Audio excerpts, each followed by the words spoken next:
Whether your beer is in a bottle, can, or glass, kick back and relax. It's Better on Draft.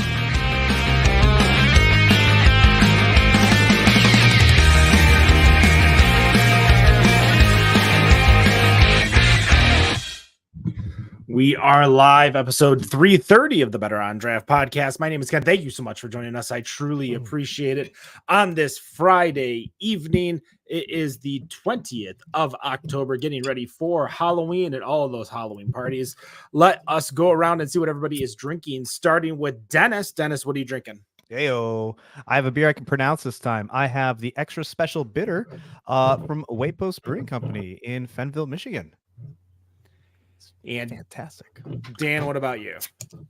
Let's see. I've got the all-time favorite of mine finally coming back, bacon and eggs from Pizza Port.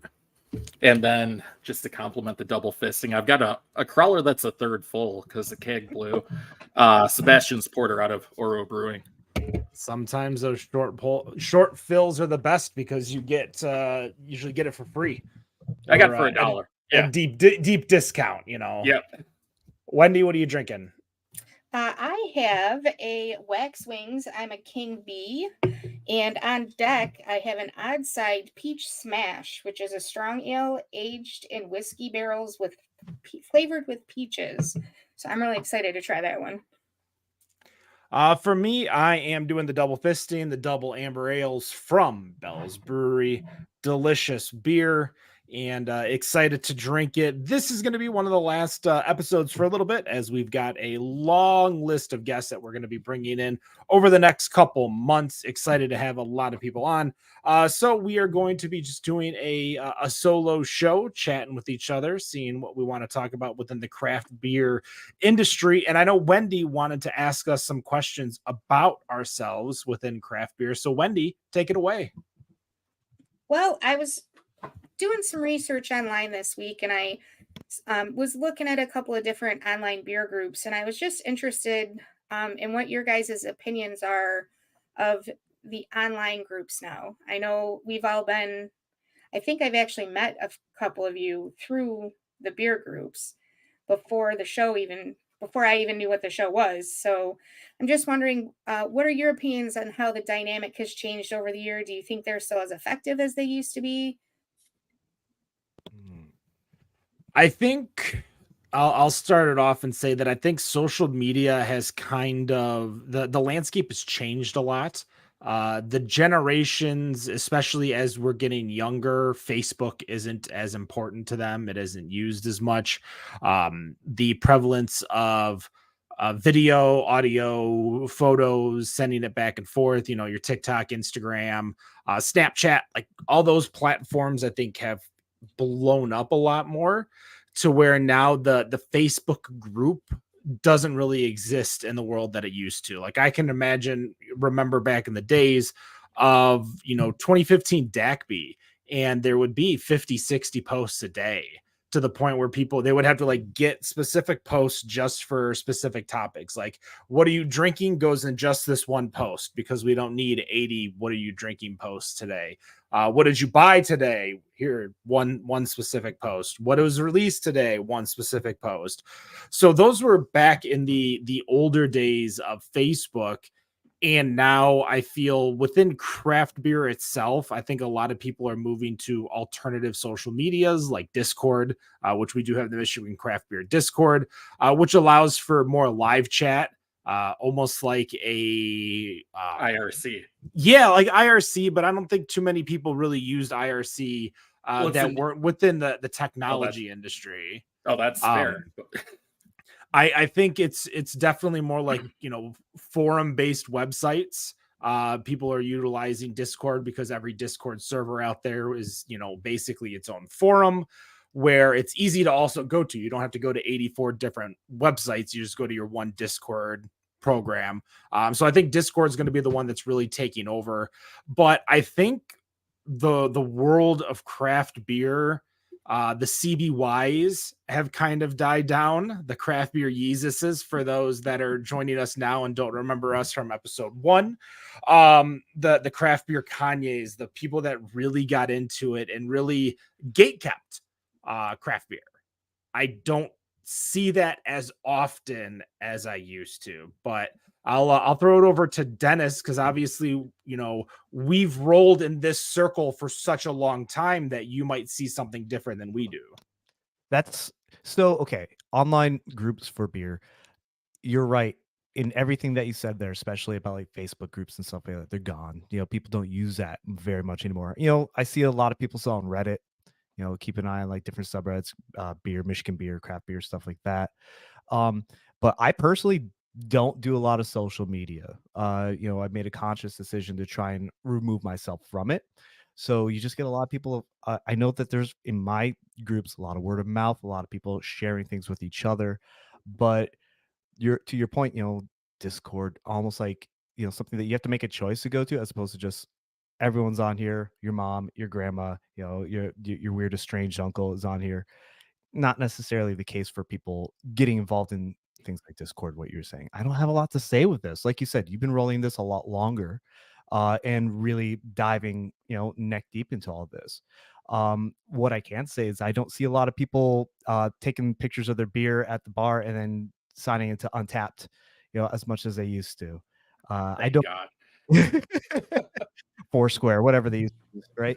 But yeah, I don't see that. The armchair beer critic, or what'd you call him? The craft beer Yeezus? The craft beer Yeah. Yeezus. Yeah, you did bring up a point where I recall back when we were utilizing Untapped and a lot of people were using Untapped, that they were using it to track every single beer they drank, and you still see it when you go to the big festivals like Detroit Fall Beer Fest, which is upcoming, Great American Beer Festival.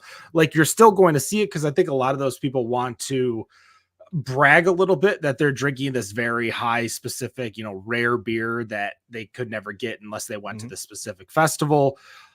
But I agree that you're not seeing the phone in the nose aspect of craft beer love. And it was all really just braggadocious. It was all, look Yeah. what I'm drinking. Like, I'm doing this to dunk on you. Yeah, I have 2,000 badges on Untapped. That's great. How much is that worth in Dogecoin? I don't know. Like it's about the same, I think.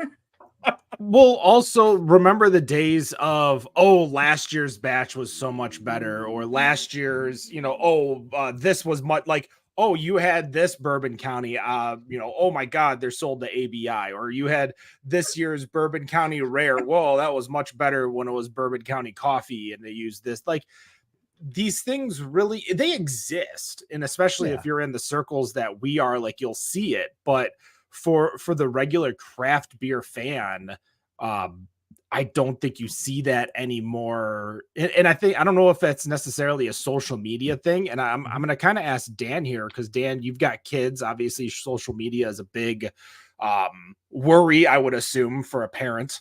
What do you see within social media? Like, do you see what I'm seeing, where it's not as toxic as it used to be, or have I blocked all the toxicity and protected myself? I have no idea, because I'm kind of like Dennis. Maybe it's a Gen Xer in me, but I stay off of social media. The only craft beer community or group I've joined is our own Discord server. In the entire time we've been here doing this, so I can't tell you. As far as the kids go, they're all on TikTok. I don't know what they're doing over there, because TikTok annoys me too. If I didn't sometimes do things for us, I wouldn't be on it. So I'm probably the worst person to ask. I do know in social media there's a lot of toxicity, but for different reasons.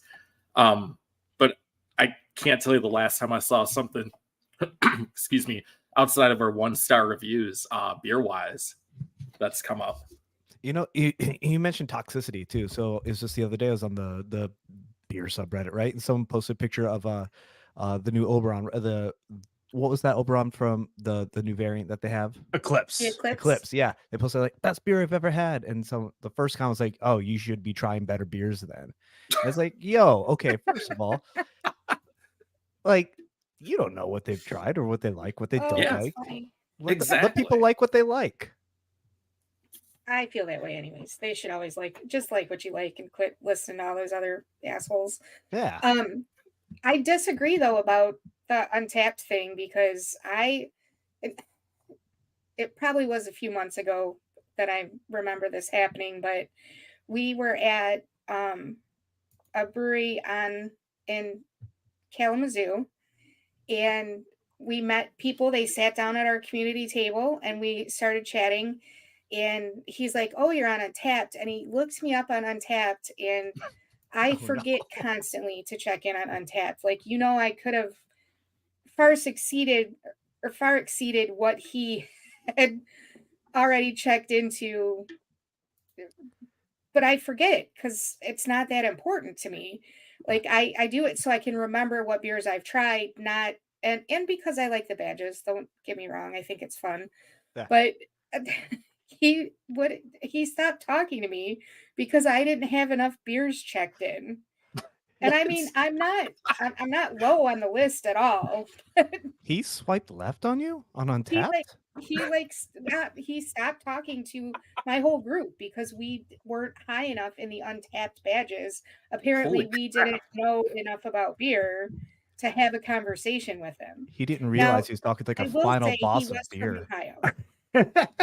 Oh, oh, That guy thought he was the final boss of beer. Yeah. So, I mean, I do still check stuff in. I have friends that check him in. Obviously, I take pictures so that we can post stuff for the show, and I post stuff all over. But I spend more time on TikTok than I do on the other medias, anyways.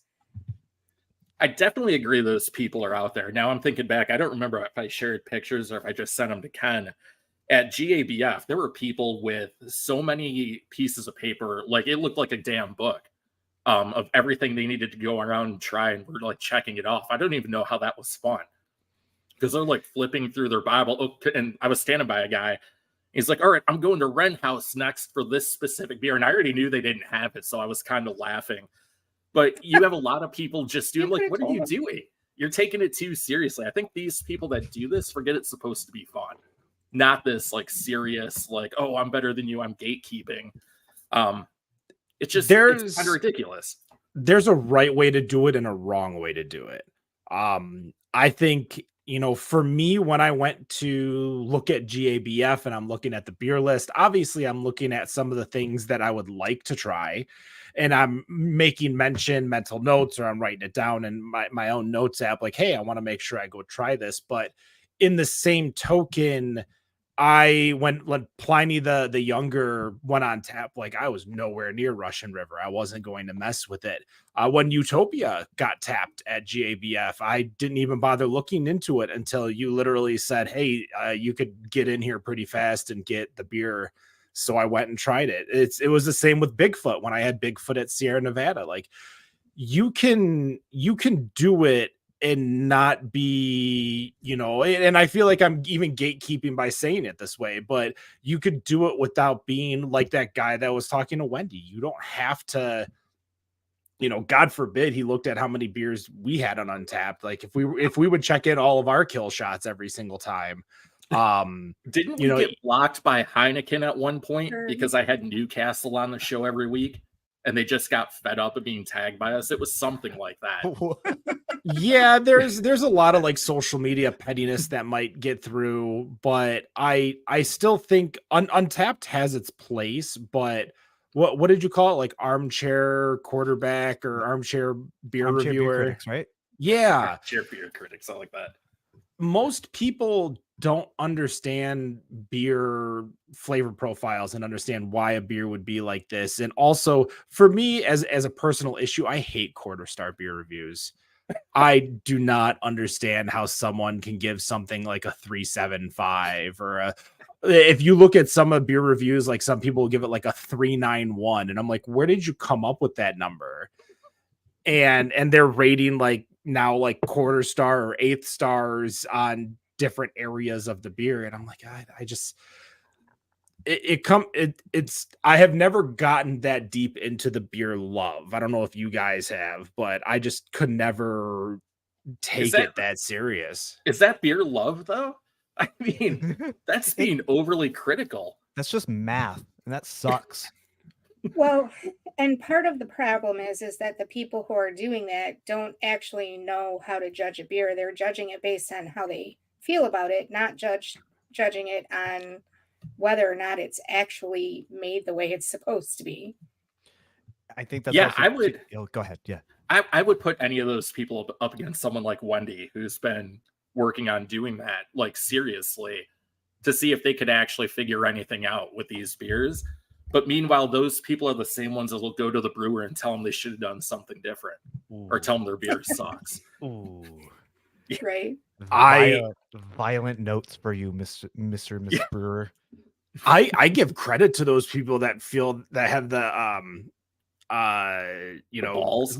yeah, the cojones of doing that to a brewer. Like, I feel bad telling a brewer when their beer is, like, obviously infected or something's wrong with it. Like, I'm like, it's not my place to tell. I'm not a professional judge.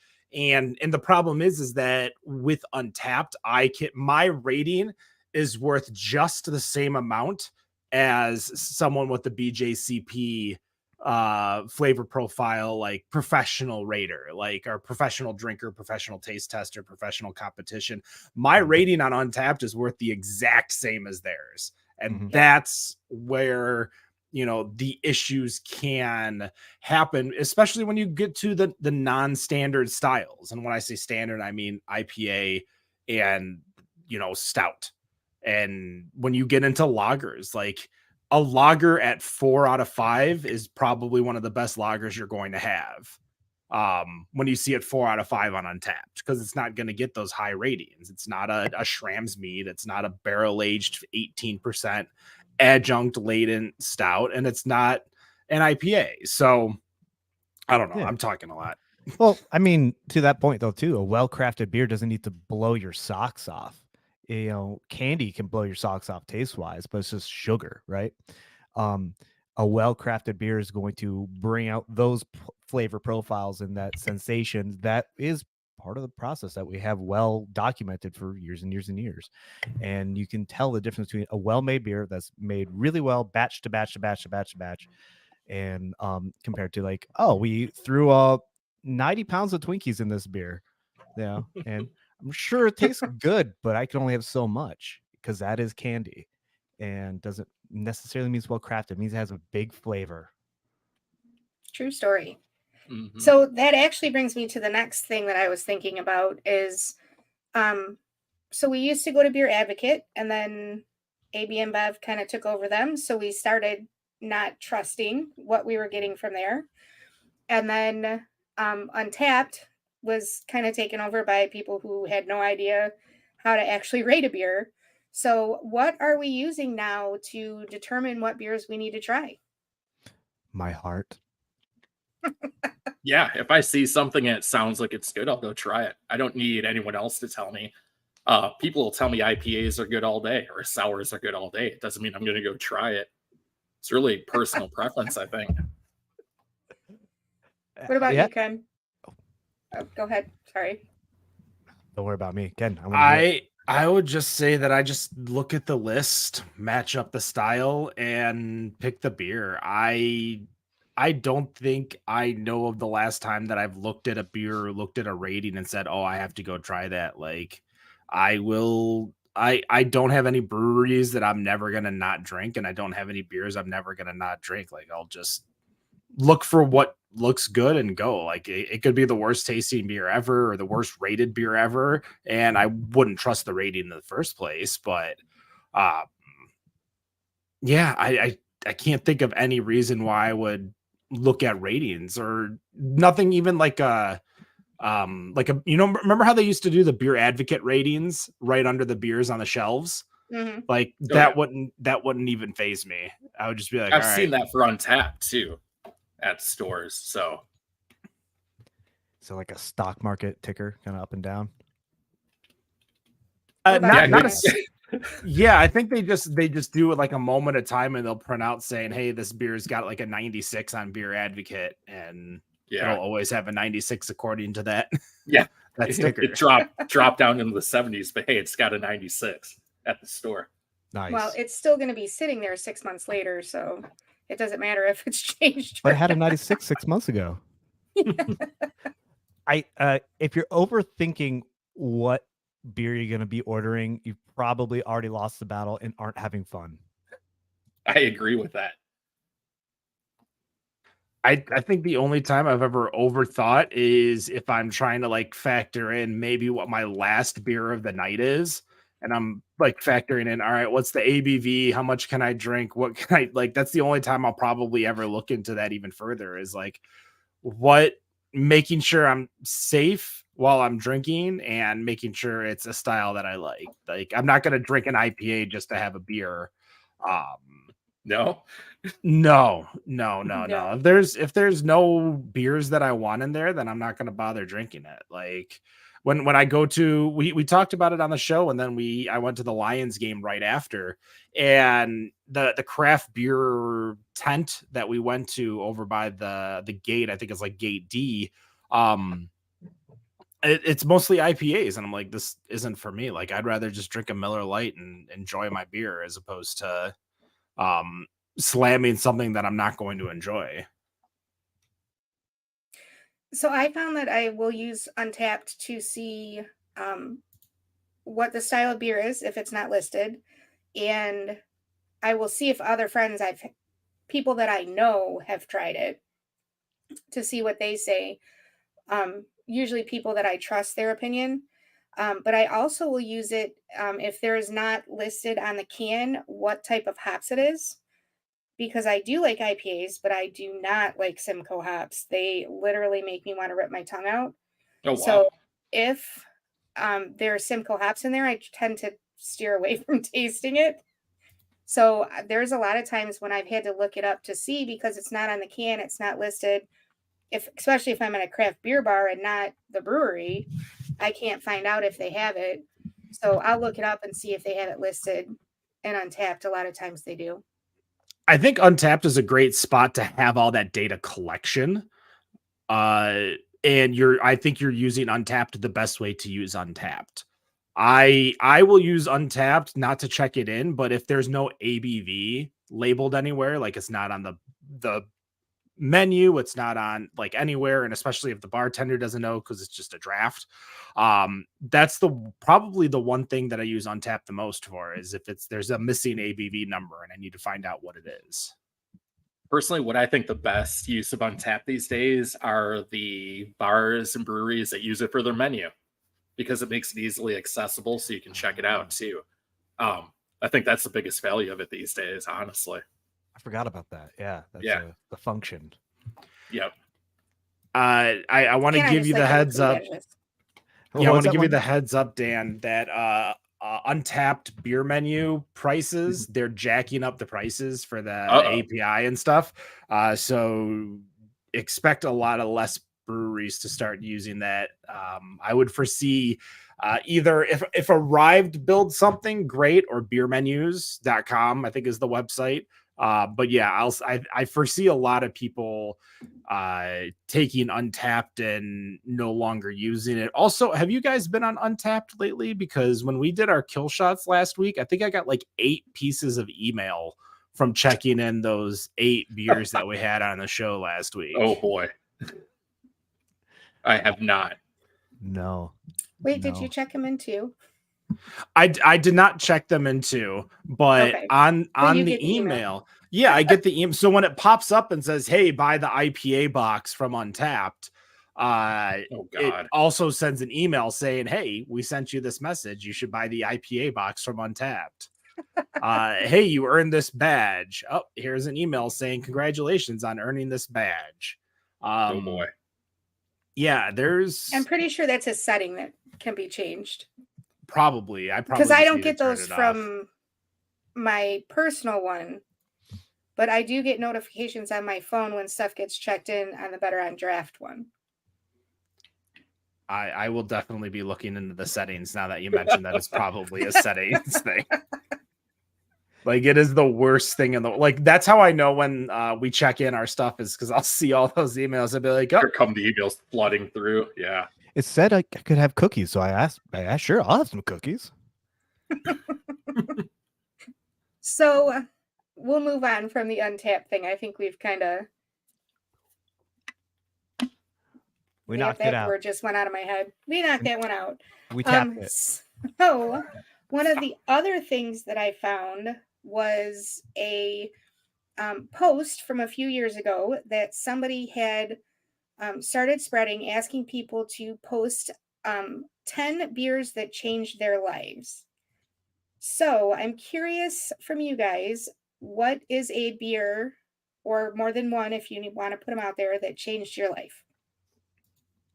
I want to hear yours, Wendy. My first one would probably have to be Dragon's Milk, Fair. because that is really what brought me in to my love of stouts. I thought it was amazing. It's so good, and the fact that they have so many different variations. I actually have an oatmeal cookie Dragon's Milk in the fridge, waiting to drink it after the show. So Excellent. the other one I would probably have to say would be it would have to be Final Absolution, because that's what introduced me to the Belgian beers, and that quickly overtook my love of stouts. Mhm. So I think those two would be my strongest. I'm trying to think of which New England IPA it was that made me decide I liked New England IPAs. I can't think of the name, but I remember I was at Mystic Brewing in Chelsea, Massachusetts, just outside of Boston. And they had a New England that I just sampled, and I ended up drinking a full glass, and I fell in love with it. It was so good, and I couldn't understand why I liked that, but I didn't like all these other IPAs. Mhm. So I started asking questions, and they brought out this recipe book, Mhm. and it started my hop journey, I guess I would call it. Yeah. And it completely changed the way I look at hops and different styles of beer. Yeah. New So opportunities. those are yeah. my three. Ken's shaking his head at me. I told you it's been a long week, man. So what about you, Dennis? Widowmaker from QAnon Brewing Company was changed my life. That's what really got me to craft beer in the first place. Besides, I think my first episode here, I talked about Leinenkugels being really what got me in, which is true. But Widowmaker, that's such a good beer, such a good caramel flavor to me. And every time I grew up in the Upper Peninsula of Michigan, right, and that's where I'm from, and I remember being able to go to KBC, visiting my friends at Michigan Tech and Houghton, and going to the brewery there, and you can get a pint of beer for $2.50. And that was like, all right, I can afford that. I can afford two of those. Yeah, let's go. And it really transformed how I looked at what you can buy from a bar, what you can get. It doesn't all have to be just Labatt's or Coors or something along those lines. So I really that one still, if I see it on tap somewhere, I'm buying it. Yeah, no, I'll take that. I need it. Thank you. I never see it anymore, so I really want to get it. So that beer really transformed how I look at the whole brewing industry in general. So that's my answer, and I'm sticking to it. Dan, what about you? So as far as stouts go, like you said, Dragon's Milk did it for me. The first one I had was back in 2008, and it like kind of shocked me how good it was. Pretty impressive beer. That kind of set me down the bad path of drinking insane stouts as far as that goes. Guy, can I say King Cobra as far as beer goes? Because that's not really, but no, but the other one is Bell's Amber. When Ken bought me one, we were at, I think it was Luna. I would drink pretty much either King Cobra or Newcastle, basically back in those days. And Ken bought me a Bell's Amber, and it kind of, I think it's really started us down the path as far as this goes, at least for me. So those are the really two that stick out for me. I can't think of anything else. Those would be the big two. I can't think of a third myself. Ken? But you can. I first of all, Killian's will always be the beer that got me into realizing there are beers other than lagers. Bell's Amber, which I think kind of ties into that as well. follow that up, I would definitely say Leffe Brune from the Leffe Oh. Brewery out of Belgium. We had it at a bar house, like a poorhouse in Toronto, and it was such a good beer, amazing on draft, and it was just a beer that I fell in love with. That it's always continued for me. I think that's really what assisted my love for browns, and then my love for alts was Old 22 from Arbor Brewing Company. So I would use all of those were probably the beers that definitely directed me into the love of the different styles of beer, different kinds of beer that I like. And more recently, I would say B43 from Old Nation, which is their Brute New England IPA. I know it's a New England Really? IPA. Yes. But it is a low carb, which was good for me when I was doing keto. Bingo square. And it was also low calorie compared to other beers because of its ABV versus calories. I would love drinking that, and it's a little bitter for me still. You still get that champagne yeast, like that brute flavor profile, but I'm excited because they're making a flavored one that they're releasing next week, I think, in distro. So I'll be excited to try that. Yeah, well, your hate of IPAs is done now. You're not allowed to say that anymore. I mean, I could. Oh. I feel like do I need 100% score to not like IPAs? Like I can't. I think so. You can't hate on them, and they're like, "Oh, but I'm gonna go drink this one." It's like, okay, you get to pick one or the other. Is it really it's an IPA almost like in name only? Still an IPA. It's like when it's like a mango, mango strawberry Kolsch, and you tell Matt Bush that it's a Kolsch, and he's like, that's not a Kolsch. It's a fruit beer. It's a fruit beer at that point. Yeah. No, it's still an IPA. Just go drink a champagne. Or a white bottle of stout. champagne. Or a white stout, coffee ale. yes. White stout, yes. It's a coffee ale. Let it go. Dragon's Milk White Stout. I haven't had that in forever.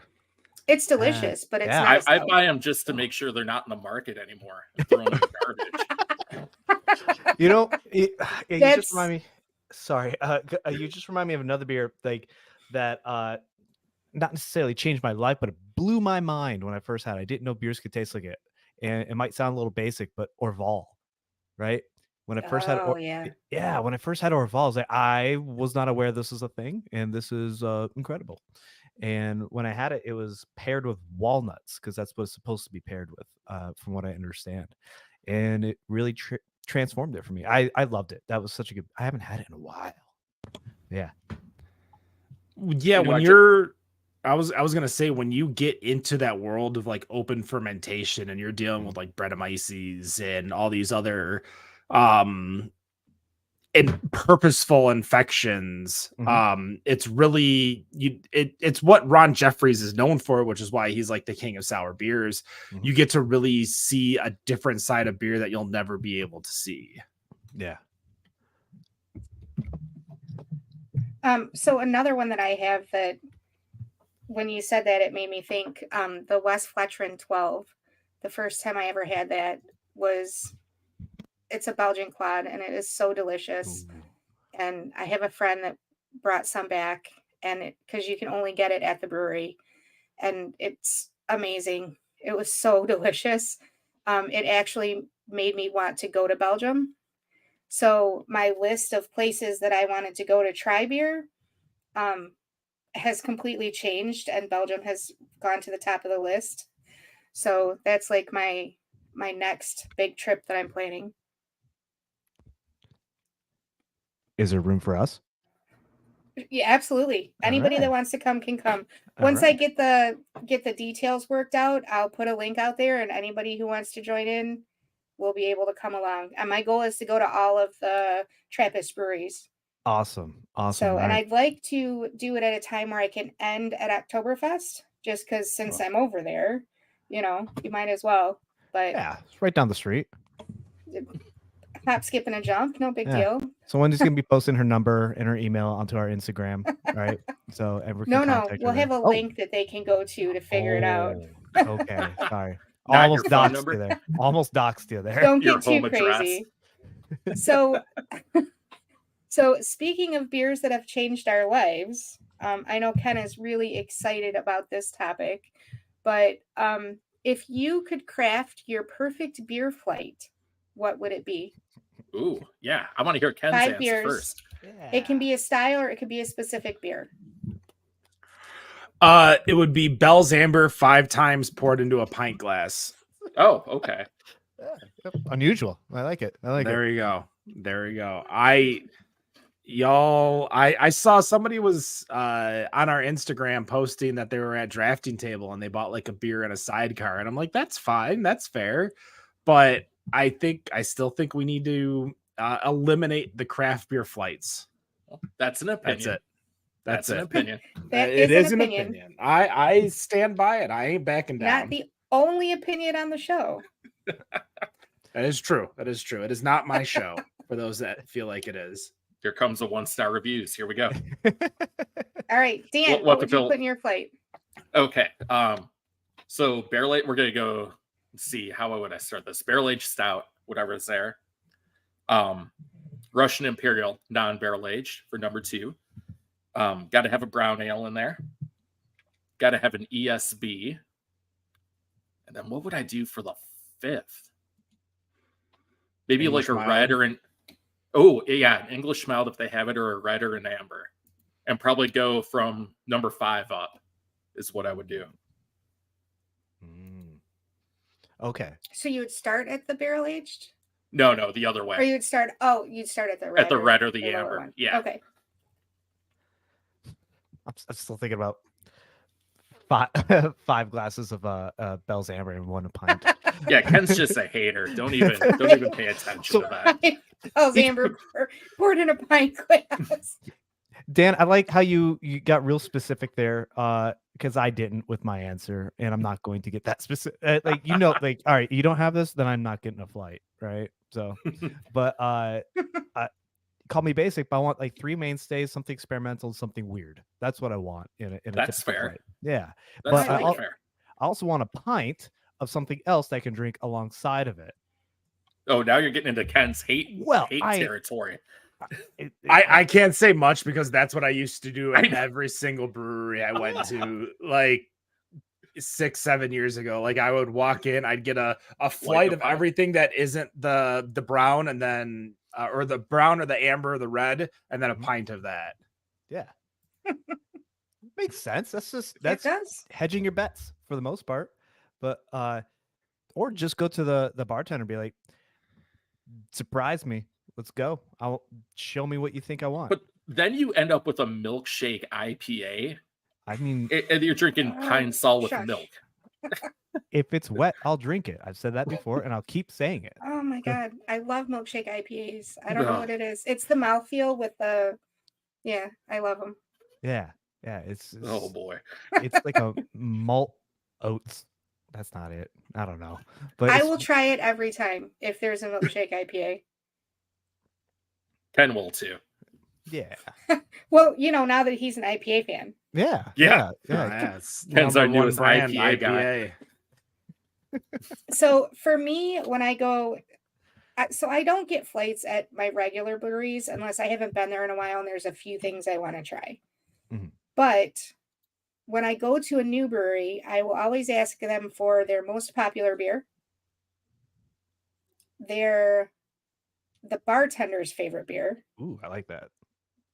regardless of what style. They always want to be like, well, it depends on what you like. And I'm like, I don't care what I like. I want to know what you like, because there's always something good about that beer that they might like. They must like it. Mhm. So I want to see what it is. And then if there's a barrel aged stout or some other type of stout, I'll get that. If there's a Belgian beer, you can damn well be sure it's going to be in my flight.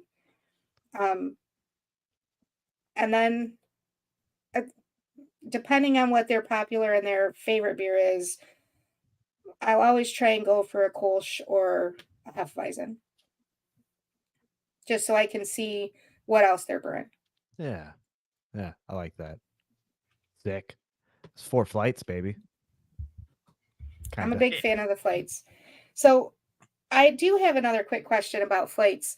I know, Ken, you don't have to answer this one, but Oh, he when you does. guys get a flight at a new brewery, do you drink each beer individually, or do you sample all of them and then drink them in an order? Because, like, when I get mine, I will sample everything, and then I drink the beer I like least first, so I'm ending on my favorite beer. I do the exact same thing. Try them all first, and then the one you like the least, and work up from there. Yeah, that's how it's done. All right, I Maybe- just want to maybe see, because I this have other is- people that don't do that.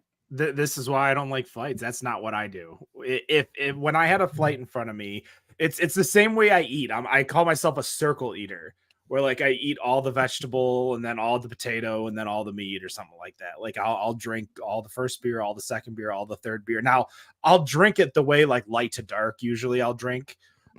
Or if I know something's going to be very overbearing with like adjuncts, especially if it's like a stout with 18 adjuncts, that's always going to be last.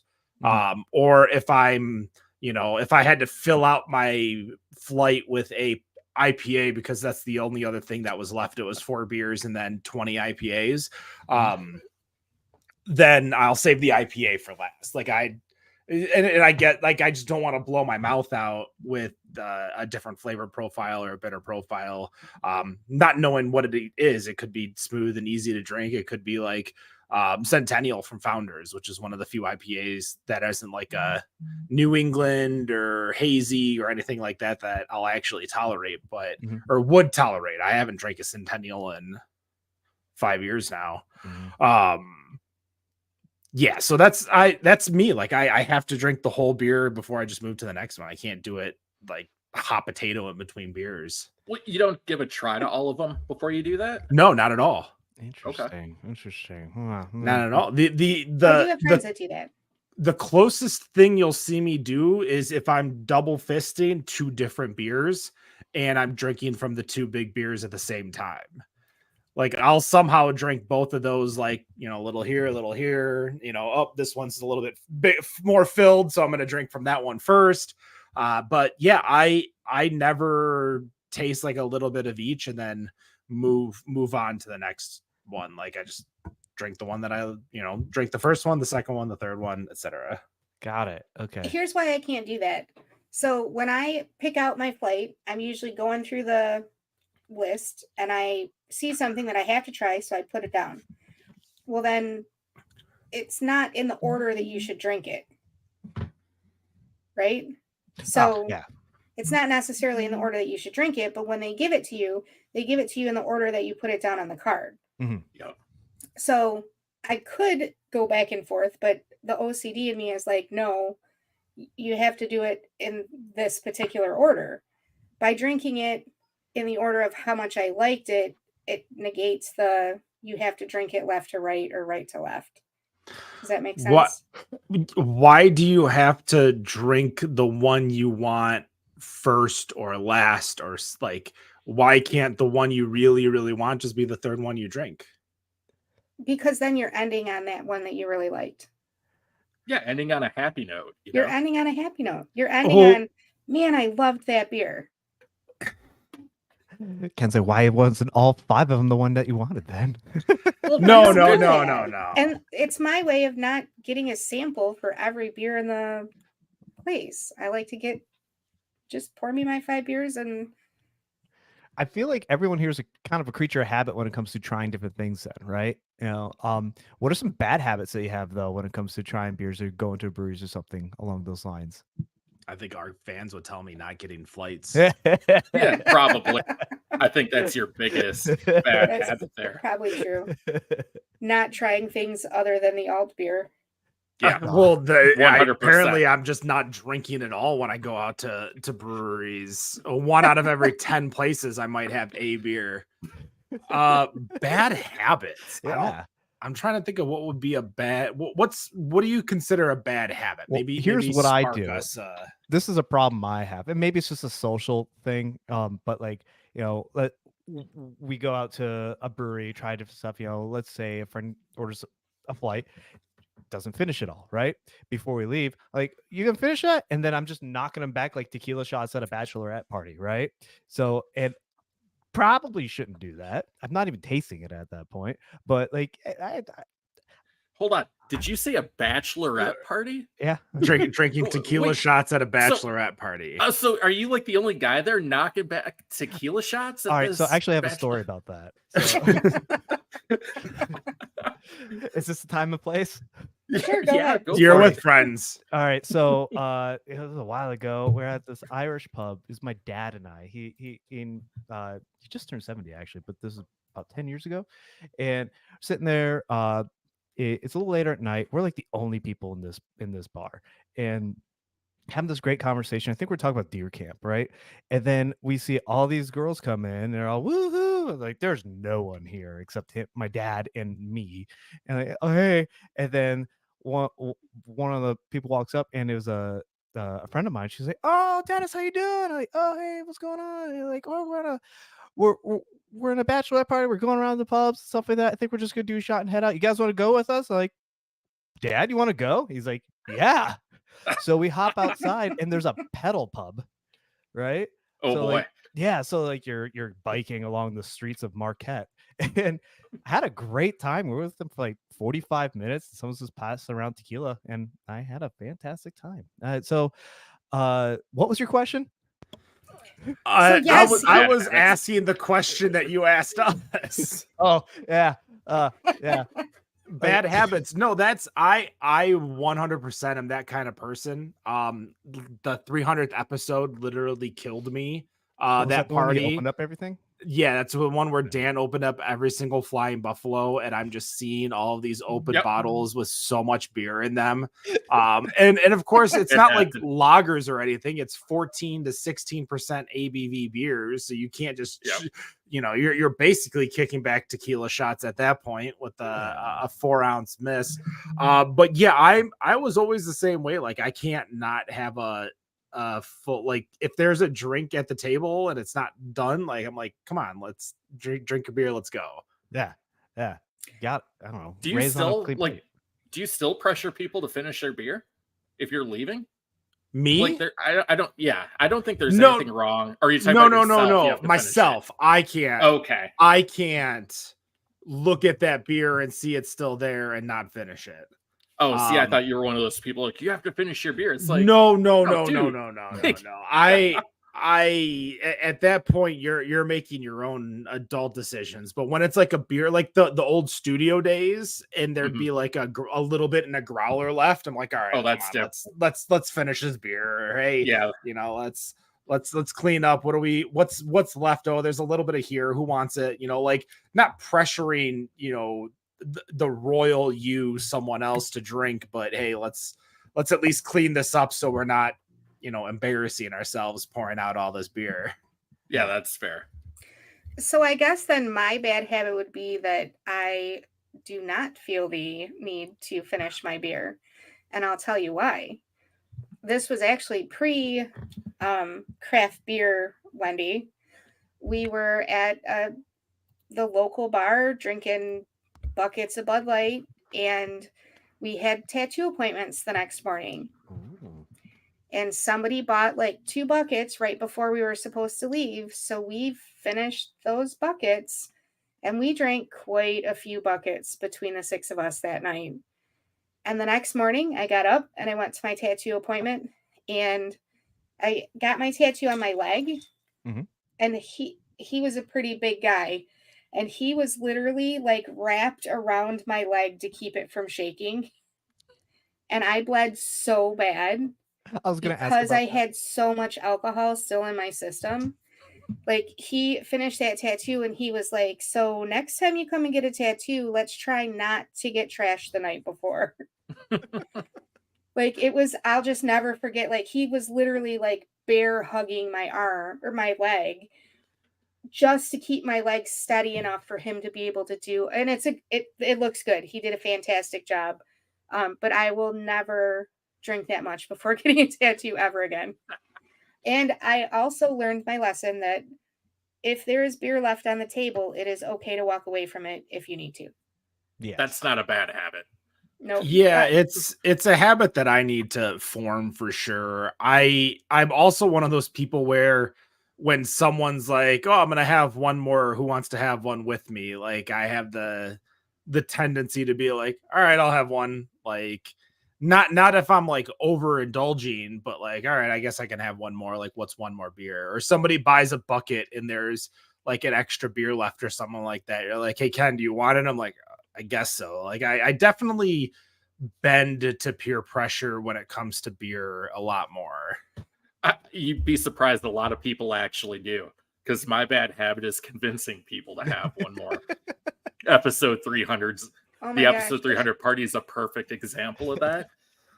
We were But- we were doing the same thing with the group next to us, the wedding party that was setting up for the wedding, because we Yeah. had all this open beer. We're like, come on, guys, drink this free beer. Like, Yeah.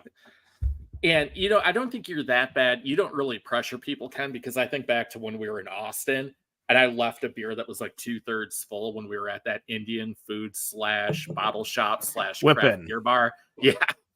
And I'm like, no, Did I'm you ever done. find the name for us? What's that? what's that? Did you ever find that name of that place for us? It's called Yeah. Whippin'. Yeah, Whip It.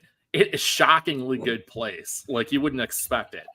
But no, I was done, and then we drove back, and then we were cracking open beers we bought there. Just needed that break. You were never pressured. You're like, "Are you sure you live in that beer?" I'm like, "Yeah, I'm done." Like, let's go grab cans and go. Yeah, well, you were also doing like high octane beers Yep. throughout most of the night, and Oh, yeah. I'm drinking the ESB. There was a decent amount of ESBs, English milds, brown ales, were. like low ABV lager pills for our trip. I am one of those when Dan talks about how he now looks at beer menus. Like when I plan a brewery tour, I do a lot of research. I join these Facebook groups. Like I've joined the Texas Let's Talk Beer group like 3 times for the last 3 times I've been to Texas. Like, hey, I'm going to these 2 sites. These are the styles that I like. And what's great is that at least that group, they don't like, "Oh, you don't like IPAs." They're like, "All right, so this is your flavor profile. You want to go here, here, here, here, and here.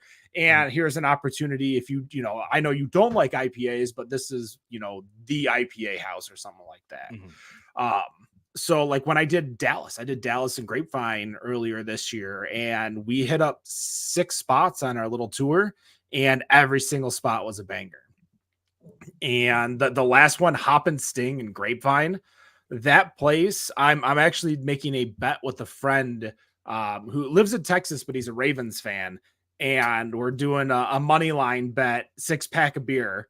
So I'm going to be shipping off a 6-pack of Resolute from Drafting Table if the Ravens win, and when the Lions win, he'll be sending me a 6-pack from that Hop and Sting place. So for those of you that enjoy Texas beer, Dallas, Metro Dallas, Dallas-Fort Worth, and Grapevine, Hop and Sting. I think it's Hop and Sting. Yeah, because it's the Scorpion and the Frog, Hop and Sting brewery. That's one thing that I really like about the craft beer girls groups, because they have one for each state.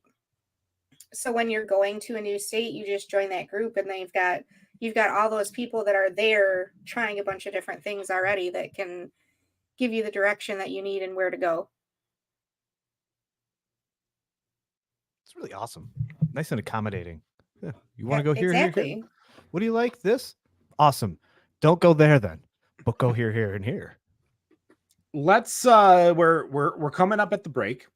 For those of you listening live, obviously we'll come back with the craft beer news. For those of you listening via the podcast, obviously wait for the craft beer news segment, which comes out on Mondays every single week. But let's go through real quick, because I know on Wendy's little list of questions she wanted to ask us, surprising beer cities. I know, Dan, you get around, you like to travel a lot. I like to travel a lot. Wendy definitely likes to travel a lot, puts us to shame. Dennis, I don't know your travel habits, but do you have a surprisingly good beer town that you want to suggest to our listeners? That's a good question. I mean, I live in Grand Rapids, right? So like it's Beer City, USA, right? I'm a little spoiled. Surprising beer city. I was trying to think of this. You know what? Actually, when I went to Puerto Rico in San Juan, they had a fantastic brewery called Ocean Lab. Ocean Lab Brewery. That was such a cool place. It's like half brewery, half resort. And there's a couple other places there too, but I was not expecting much. I had a great time. So definitely recommend San Juan if you want to check out something out of your usual wheelhouse and in a warmer climate. I expect in the next 10 years to get a lot of slashes. And when I say a slash, I mean brewery slash something else, like brewery slash bowling alley, brewery slash axe throw. Like I think we're going to see a lot more of those in the near future where people will realize that they could potentially brew their own beer and save a lot of money by having a craft beer in house too. Or contract beer where they consider themselves a brewery, but they go brew Detroit once a month or something like that. Dan, what's a surprisingly good beer city for you? So the thing you just mentioned real quick, I want to touch on. We have State 48 out here. One of the breweries has a brewery / bowling alley, and it's always packed. So I definitely agree with you on that. Are you looking for international or within the U.S.? I don't care. Whatever you want. Okay, so I've got 2 in the U.S. that are kind of tied for me. Flagstaff, Arizona, probably one of the best beer cities in America, especially for how small it is. And then Albuquerque is a surprisingly good beer city. Some really good breweries out of there. And then for an international bonus one that people wouldn't think would be Christchurch, New Zealand. You get a lot of cask ales out of there. You get a lot of really good quality and a diversity of beer that you really don't find in a lot of places. Wendy? So I think I've actually talked about this on the show before, but I was really surprised with Atlanta's beer scene. They are putting out some really good beers. Every brewery that I went to there was really good. Some of them I really wanted. I actually liked it so much I went back for a second visit so that I could hit more breweries that I couldn't get to. Like they had that many breweries, and Atlanta's weird the way that it's set up. So a lot of the breweries were outside the perimeter, so you were going to actually different cities, but it was so good. Like there were so many different breweries that whenever I see them, it like makes my mouth water just by seeing a post or something about that brewery. So, and I will point out too that I think Pontoon Brewery is having some problems. So I think they have a GoFundMe account right now that we should check that out if we can. Now, I had one suggestion, and by the looks of it, it looks like they might have gotten hit pretty hard within the world of COVID and everything like that. But I was going to say Spartanburg, South Carolina. And it is one of the few random cities that I've been to through my last job where I was like, oh, it's the same drive time to Asheville, same drive time to Charlotte, but I'm going to stay within the town. And I spent one day I went to like Yeehaw. I went to a brewery that had like a lunchbox for a flight because I was drinking flights at that time. I can only imagine the amount of people that closed up the lunchbox and like started carrying it incorrectly and spilling a bunch of beer. But yeah, Spartanburg had a great beer like brewery scene, had a great beer scene. And the other one I think a lot of people do know about, as much as Asheville is big, the Charlotte area is so good when it comes to craft beer. In the Noda area, you got craft beer bars like Salud over there. So that's where I would suggest. So that's in the more southeast, East Coast area. But that is going to do it for the Better on Draft podcast, episode 330. Listening live, stay tuned. We will be back at 8:25. Those of you who are listening via the podcast, join us for Monday for our craft beer news segment, which is going to be released on the podcast portion. Of course, follow us Better on Draft on all of our social medias. That's TikTok, Facebook, Instagram, Threads, Untapped, Kick, YouTube, Twitch, Twitter, or X now. And no matter what you think of your beer, we think it's Better on Draft. Have a good night. Cheers.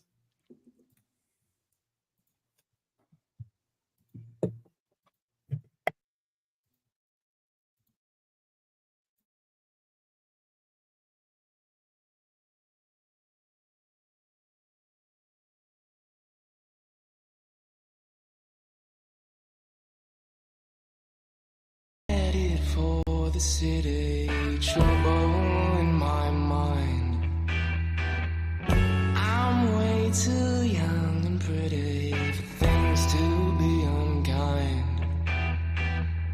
Time is all we have now, so let's make something while we can.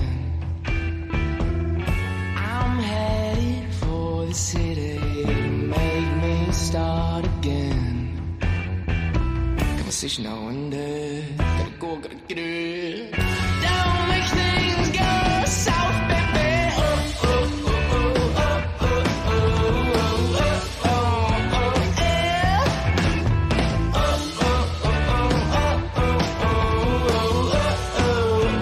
oh, I'm headed for the city to see what I can unwind. Always gotta start it to dictate, make it in this life. Time is all we have now, so let's make something while we can. I'm headed for the city to make me start again. Conversation now and then, gotta go, gotta get it. Don't make things go south, baby. Oh, oh, oh, oh, oh, oh, oh, oh, oh, oh, yeah. Oh, oh, oh, oh, oh, oh, oh, oh, oh,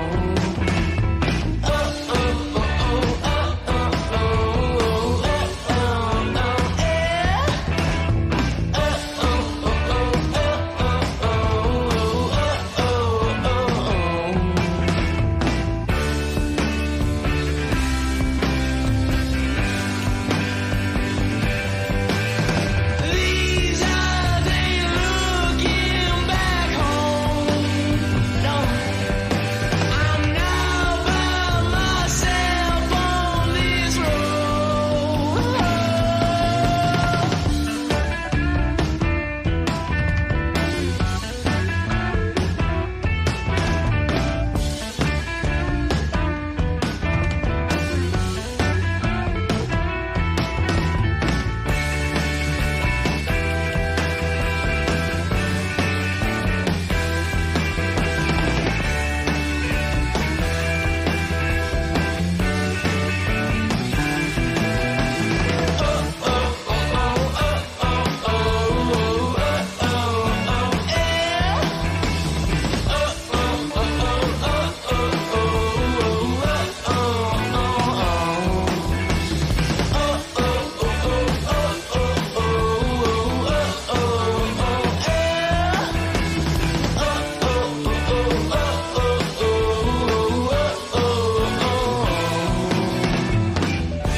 People say you get too woken, they just can't find a little soul.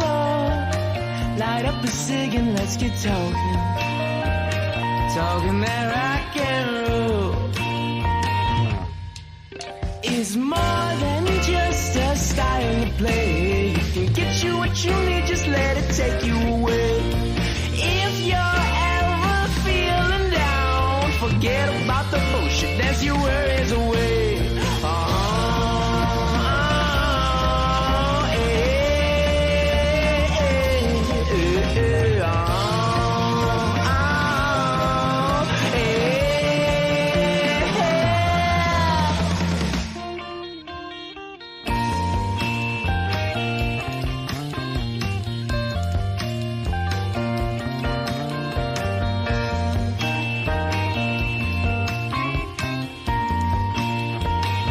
People say you get too woken, they just can't find a little soul. Light up the cig and let's get talking, talking that rock and roll. Sit right back, relax and chill. Let me lead you on your trip, see how that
place where the monkeys swing. Screaming, yelling out, can't buy a thing. It's magical, so magical. I know a place where the elephants swim. Their great big trunks just peeking through the brim. It's magical, so magical. Ha ha.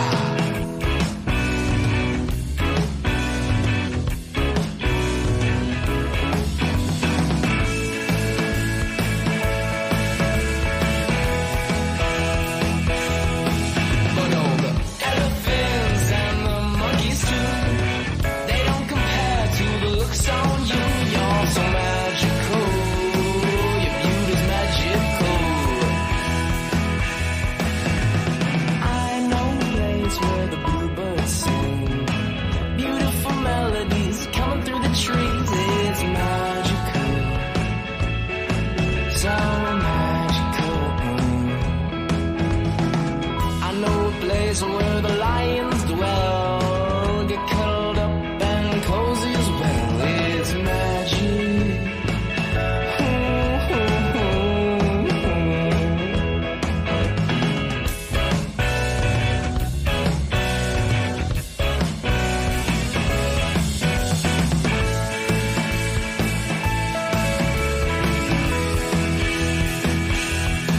But all the pretty birds and the lions too, they don't compare to the looks on you. You're so magical, your beauty's magical. With your hair so long and thin and brown, yeah, it makes my mouth fall straight to the ground. And I know you're gonna be my soul. Yeah, yeah. With your voice so clean and soft but loud, yeah, it makes my head just spin right around. And I know you're gonna be my girl.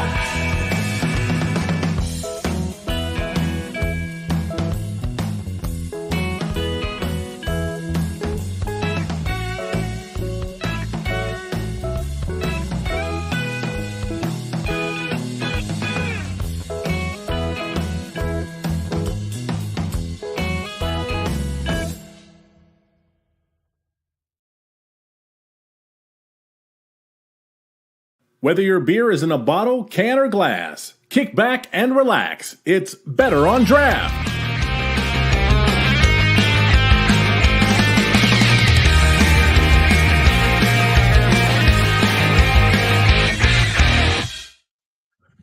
We are live, the craft beer news segment. It is October 20th, 2023. Every single week, we bring you the craft beer news we feel you need to know about. My name is Kent. Thank you so much for joining us. Let's go around, see what everybody is drinking, see what everybody else is drinking. Starting with Dan. Dan, what do you got? I've got a bacon and eggs from Pizza Port. Perfect. Dennis. I went with the double fisting route. I'm having another extra special bitter from Waypost Brewing Company. Wendy. So I am finishing up this peach smash. Can't figure out where it is, from Oddside. And on deck, I have a Jade and Silent Bob from Ascension. But I have a quick question, though. The bacon and eggs, is that a stout? It's a porter. It's a coffee imperial porter. I think you would really enjoy it, just knowing what you like to drink. All right. Good to know. For myself, I have got Dan's favorite style of beer. A pumpkin. You have a brewed IPA? Jacko. Oh, from Sam Adams. Jacko. I got two of them, actually. That I am going to be through. Jacko. That is going to be the craft beer news segment. I have a discussion I want to start off with for this craft beer news segment. There was a lawsuit due to an NDA for a former employee of a brewery that recently came out regarding utilizing a recipe that they had used within the system itself. So I'm going to go through and we're going to discuss a few different topics regarding this, because within the world of the culinary world, where there are a lot of chefs, bakers, professionals that create their own recipes, I'm curious who you think potentially owns the recipe in these specific situations. So the first thing we're going to talk about, because we're going to be talking about beer, and we're going to be talking about the situation in particular. But this was a beer that the person brought in, that was created before they were hired. They brought in the beer. The brewer, the owner, the brewer loved the beer. They brewed the beer at that brewery. So it was originally created by the brewer. That brewer left, went to a different brewery, and brewed that beer again at a different brewery. So my first question to you is that where do you believe the ownership of this type of intellectual property, where you bring in something that you had created to site A, and then bring it to site B? Like, who owns it? Is it site A? Is it the brewer? I don't think site B was claiming any ownership, but between the brewer that left site A for site B, who do you think should own the recipe, the brewing process, that kind of stuff, even though the first time it was brewed on a corporate commercial system was at site A? I'm going to swing it to Dan here because it's a business question, and I always love his business answers. Yeah. So I think if you brought this recipe into, and we see this in the music industry, Dennis will probably know what I'm talking about too. If you bring a recipe into there and start brewing it under that entity, same as if you bring songs. It's why Taproot didn't sign with labels for a while, because they didn't want to give up songs to a record label that Fred Durst was running. If you bring that recipe to that business, that's their recipe. If you remember one of the final episodes we had in a studio before COVID with Nick the Brewer, he had told us he could never make Ninja Pirate, even though he came up with that recipe. It was a Black Lotus recipe, so he couldn't make that somewhere else. So I think that entity actually owns that at that point. Now, he came up with that recipe at Black Lotus. This brewer Correct. had the recipe before site A. I don't want to call the name or insert a random brewery and cause shade when it's not there. But like I was saying, it's just like a band or musician that brings music to a record label and gives the record label permission to use that. That's their music at that point. You can't just take it with you and be like, oh, hey, by the way, now I'm using this. No, now because you made it at that brewery. And I'm sure they had some type of agreement, even if it was verbal, that you can't just take it with you elsewhere. That's a really good question. Well, and to go with that music thing, like Taylor Swift had to re-record her old albums to get the rights back, right? She didn't own the masters. She owned the songwriting ability, or the songwriting rights for those songs and those albums, but she had to re-record them to make them her own. And the legalities behind this, I know it's not the same thing, right? It depends on the agreement, right? On like what that brewer and what the brewery had for that. Oh, I have my grandma's recipe that I'm bringing in to make for this kitchen or something along those lines. Okay, does that recipe now belong to the restaurant?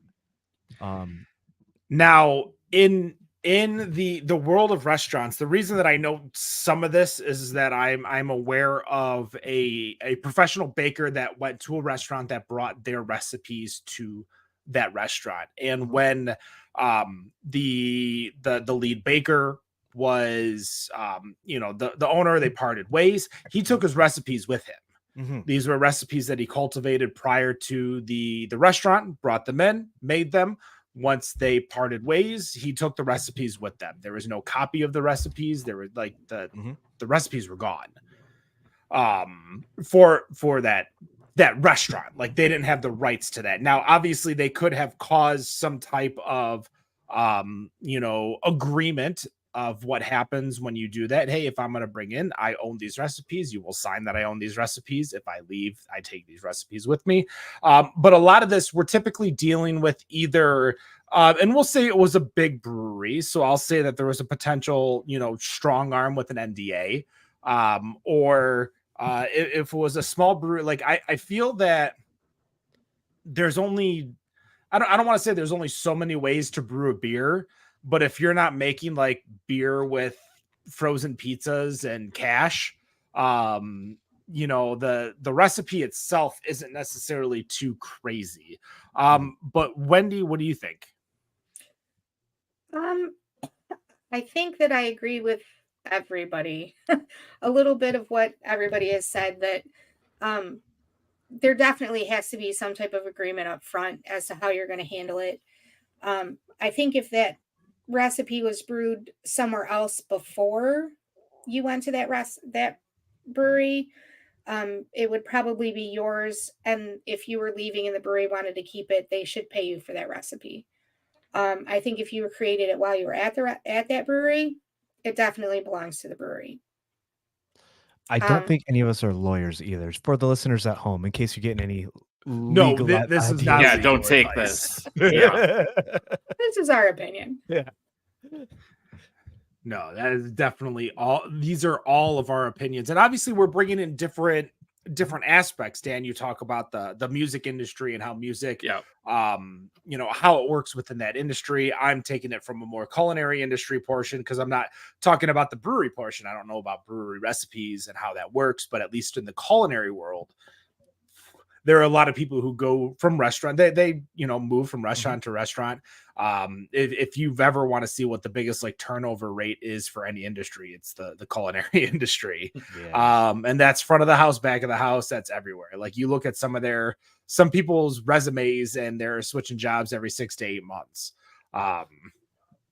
So Dan, what if they created the beer before the brewery, brewed it at the brewery, moved it? You still think they own it?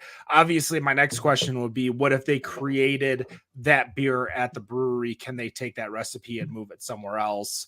And the second follow-up question is how much do I need to change that recipe for it to really be something different? Oh, good question. So yeah, I don't think they can take it with them if they created it there. Now, I want to go back to the bringing it with you. I would assume any halfway decent business owner would have a discussion about that. You know, if someone's bringing in a recipe they already created, I would hope the owner or owners would have a discussion about, you know, if they own that now or if they're just using it. You know what I mean? Like licensing it basically. Mm-hmm. So hopefully they would have that. As far as a recipe, that's a loaded question. How much do you have to change it in order to use it somewhere else? I'd say probably legal advice. Don't take legal advice. I would say probably 10 to 20% at least has to change, just spitballing. Because I'm not entirely sure. 10% of a recipe? Like that's a good question. So here we go again, not legal advice. I'm not sure. Maybe the type of malts that are in it, maybe the type of hops that you're using. Like if I'm changing the grain build a little bit and using a little bit more chocolate or a little bit less, you know, of a specific malt. Yeah. Or something to that effect. A different hop. I mean, if I go straight from, instead of using say like 100% Simcoe to 100% Chinook, like Wendy would love you. Makes it a true story. I definitely would. But it makes it a totally different recipe. Yeah. And that would change it enough for you, I think. At some point, you're really just pulling the pepper out of the flea shit, right? So it's just really fine there. Like, is that a new phrase? But like, yeah, you're right. How many ways can you make a beer? What counts as a difference? It's infinite. There's an infinite ways to make a beer because there's you could apparently you can add frozen pizza as an adjunct. So there's an infinite amount of ways to make a beer. Yeah. I'm sorry. I was just picturing $100 bills going in. That would be nice. It's happened. Well, so earlier we were talking in the previous episode, we were talking about having the balls to tell a brewer that their beer doesn't taste right. And I had a situation where I went to a brewery that I go to on a regular basis, and I know the brewer, and I told him, this doesn't taste right. There's something going on with it. I don't know if it's the lines. I didn't know what it was because I'm not a brewer, but I am a big fan of that beer. And I could tell him this beer does not taste the way it's supposed to. And he kind of blew me off about it, but later he told me that they were playing with the recipe and they changed the hop bill to it. So it completely changed the way that the beer tasted. So I think that if you are changing just a little bit of the recipe, it's not the same recipe.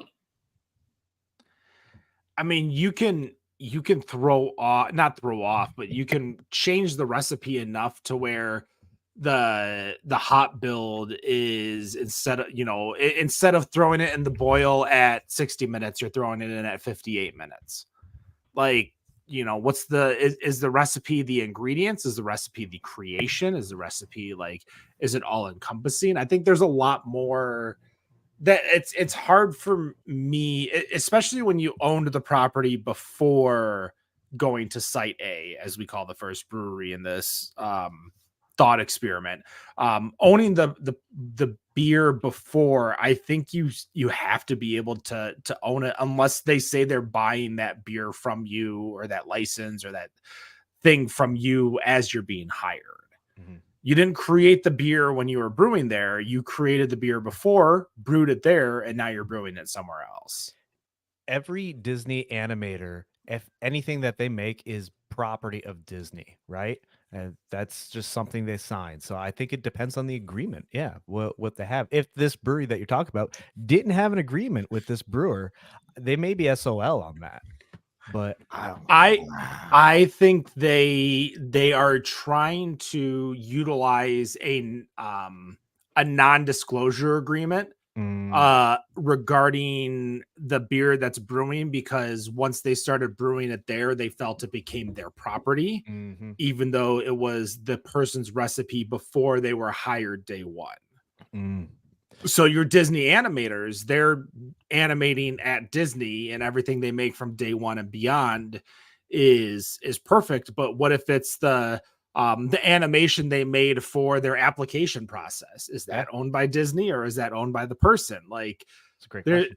There's a lot of nitpicky things that we can do, but I think at some point, as a creator, we'll call him chef, a brewer, baker, like you have to be able to take ownership of anything you make before, even when you're bringing it in there. Like the restaurant that I talked about that had the head baker, like the recipes that he had, like they were in a little book, and nobody could look at that book but him. And he baked everything, made everything, and then when he left, so did the book. Wow. And it was crazy because he accidentally left the book there as he left, and had paid someone to go pick it up for him, like a former coworker. But yeah, those are the things that you have to think about when you're creating this process. So like Taylor Swift, I don't know if she got, when I think music rights and licensing, like I always think of like TLC, how they got, severely strong-armed. She might have been the same. She was like 14 when she started singing and making songs. So she might have, got taken advantage of to where now she's bigger than the license itself. But I'll leave it to you guys for that question. Like, is there, or I guess the question would be, is there a way you think that this person, what would you think would allow them to be the owner of that recipe? In agreement with the owner of the brewery before they make it. Yep. Agreed. Yeah. Let him know, like, I'm bringing something in. It's mine. If I leave, so does this.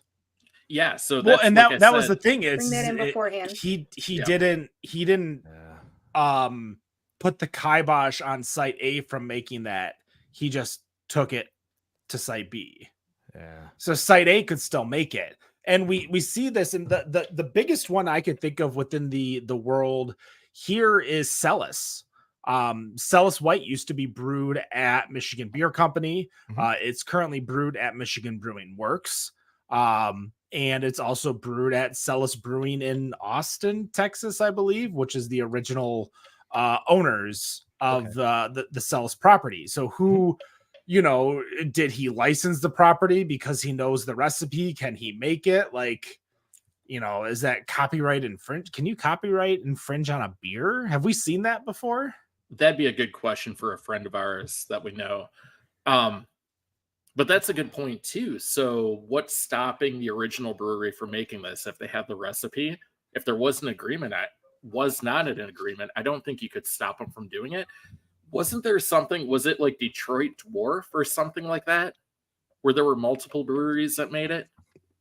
So Detroit Beer Company makes it and Old Nation makes it, but that was a shared recipe agreement between, I believe Travis Fritz owned the recipe, Okay. allowed Detroit Beer Company to continue to make it while saying, I'm going to make it up at Old Nation.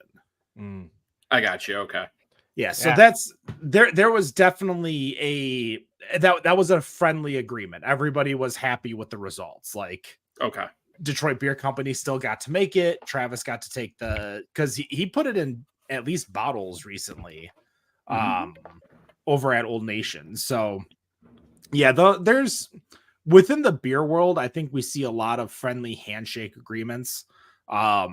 Like, I don't think anyone's taking the recipe of M43 and taking it over to say, we'll use it just as a joke, but North Center Brewing over in Northville, Michigan, just out the Baseline Road. They're not taking the recipe there to brew it there. Like, it's not happening.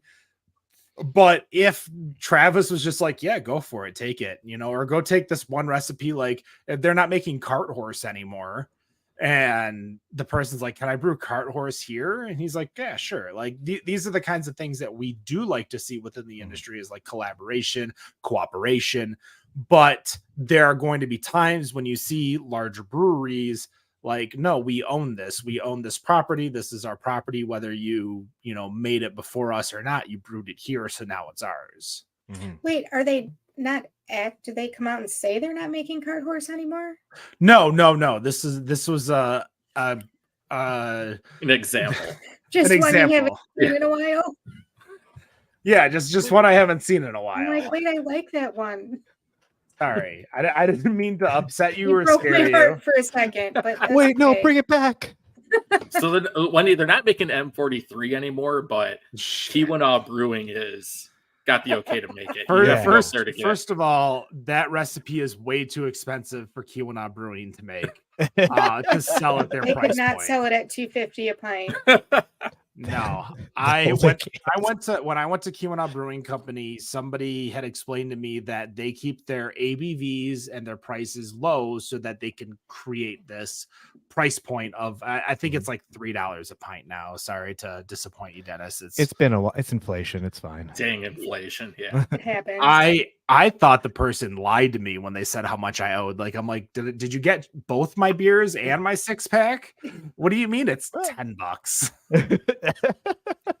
A side note about Keweenaw Brewing Company, I do love them. That whole west side of the UP, the things aren't expensive until they are, right? Cost of food super high. Cost of living is higher than you think it'd be. Cost of beer, not so bad. 'Cause there's Dirt things cheap. that- Oh my God. There's things Until that you don't Upers mind the will. cost of living. Well, Especially living up there. okay. First, I'll take it back, Dan. But Oh, sorry. Like You a don't need- burger and fry at a small time bar, $10. yeah. The 2 or 3 like Labatt's that I had there, $6. Like, I'm like, what do you Makes mean? no sense. Well, you don't have to spend money on 2 air conditioners there. That's For true. the food. Yeah. Right. So that was my topic. I wanted to kind of get your guys' thoughts and opinions. Again, we are not lawyers. Thank you, Dennis, for making sure we remind everyone. But let's you weren't here last week. What did you want to talk about this week? Oh gosh, I found a few things I wanted to talk about. Some Just news one. coming up. Just one. I'm okay. Do you want something more personal or something a little bit more national? Let's do national. Okay, all right. Let's talk about what I have here. Okay. Actually, it's local and national. I saw some more advertising for a documentary coming out. Documentary series, Beer City USA. It's part documentary, part commercial. I'm really interested in that. This is something I wanted to do years ago. I was working with some different investors and different filmmakers. My brother owns a company over in LA called Last Drop Films. Really, really cool company. He does works on some really cool movies, documentaries, commercials, you name it. And I want to make a documentary about Michigan beer, why it stands out, so much. And yes, I'm biased, but COVID happened, things fell through, and we weren't able to do that. And now I see all this advertising recently, and I know I'm targeted on this, but for a Beer City USA, uh looks like it's a mini series of some sort. I just want to know what you guys, if you've heard anything about that going on right now, or what I'm just very interested, and I want to see more talk about the magic that is Michigan beer. I'm gonna cut in here real quick. Yeah, please. There was actually a documentary that was released last year too, called The Great Mhm. Beer State. Mhm. It is the 25th anniversary of the Michigan Brewers Guild. Talks about it's a follow-up to a book called A Rising Tide: The Story of Michigan Brewers Guild, which has been released. We are working on getting an online showing of that documentary here on Better on Draft for people who have not been able to see it, because there is no actual distribution Mhm. at this time within the documentary.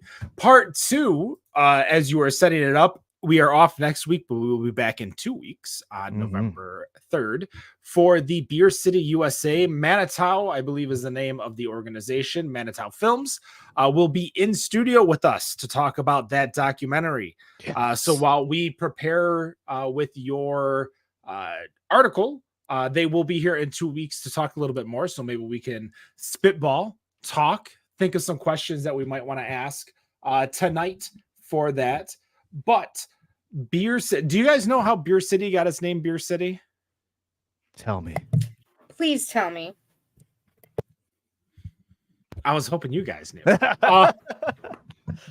So there was, it was an, if I'm not mistaken, it was an online competition a long time ago. And by a long time, maybe like 10, 12 years ago, where it was, named Beer City USA. So this was before the craft beer explosion. And at that time, Grand Rapids was a pretty big craft beer city with Founders, with Grand Rapids Brewing. There was still plenty of breweries in there. So it got named Beer City USA in this contest, and they kind of just ran with it. And that's really it. There's not, is it Beer City USA in 2023? Who's to say? Not me, because I don't want our Western Michigan friends to be too upset at me, for sure. It's on the sign. Which one? That's my issue with the whole Beer City USA thing, is that when you're driving down 96, going to Beer City USA, you got Food City, Soda City, there's what's Soda City? There's 4 or 5 Spatula City. There's literally 4 or 5 billboards on the way to Grand Rapids from the Detroit area that have a different name for the city. So it's Beer City, Comedy City, and I'm pick one. You can't be fucking everything. It drives me insane. Okay, pick one. Grand Rapids can be a bit of a himbo. Let it be. It wants to be fucking everything. It does. I'm stop it. I'm very excited to watch this documentary series, and I literally just heard about it yesterday. And as I was starting to think about things for today's episode, and so and listeners, in case if you didn't catch that, I did not know that we're having this up in a couple episodes or a couple weeks here. So I am doubly excited, and I want to know more. I want to find out more. I want to know where we're going. I know it's in collaboration also with Grand Rapids, a tourist bureau or something along those lines. I don't remember what it was here, but anything that can help highlight, local business, small business, BIPOC owned, LGBTQ owned businesses. I think that's such an important thing to do right now, especially as we're coming out swinging from, lockdowns and the pandemic. Things are coming back, and we want it to come back strong. So go support your local filmmaker, go support your local brewery, go support your local business. And I want to know more. What are we talking about? What are we going to be getting done here? So there was an online poll, Beer City USA, done by Charlie Papazian in 2009. Charlie Papazian, obviously well known in the beer and brewing community. 2013 was the last year that they announced a Beer City USA. And it actually tied Asheville, North Carolina, Grand Rapids, and Asheville as the top beer city in the United States. And then the poll was retired, meaning that the last time it was ever done, Grand Rapids was named Beer City USA, and they kind of just taken that and marketed it, and that's kind of what it is. So formerly, I was looking in here, formerly furniture capital of the world. Oh, That's less exciting. Art fan. That's Steelcase and now- Hayworth, and yeah.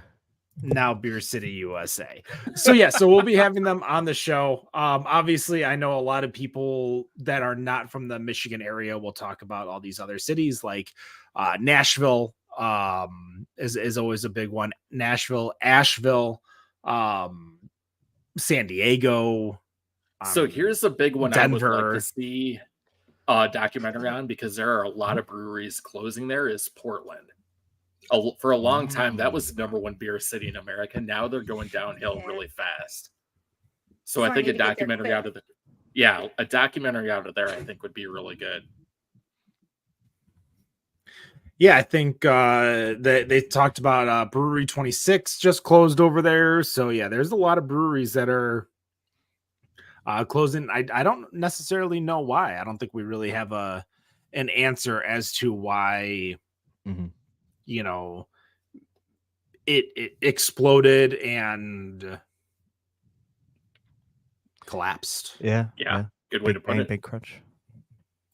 That's unfortunate, but yeah, smarter people than me need to figure that one out. Not me.